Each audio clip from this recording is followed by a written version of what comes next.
Hi friends, అందరికీ అన్నం తిన్నారా? ఇంకో పిల్లలకైతే అన్నం తినిపించే మధ్యలోనే అసలు వర్షం అయితే వచ్చింది చూడండి. మా అమ్మ చిన్న ఘోరంగా రాలేదు పాపం. పేరెంట్స్కి ఇబ్బందే, పిల్లలకి ఇబ్బందే. కొంతమంది అన్నాలు అయితే పడేసిరు పాపం. అమ్మ అసలు అన్నం తినే ముందరనే ఇట్లా వచ్చిందంటే చూడండి. పాపం ఎక్కడోళ్ళు అక్కడ నిలబడిరు. ఎట్లా అమ్మ మొత్తం చిత్తడి అయిపోయింది.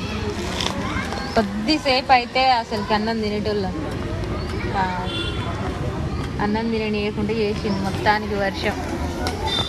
ఓకే ఫ్రెండ్స్, మరి మీకు ఈ వర్షం ఉందా లేదా కామెంట్ అయితే చేయండి. పాపం ఎక్కడోళ్ళు అక్కడ నిలబడ్డారు చూడ, అయ్యో నీళ్ళుగా ఆరుతున్నాయి.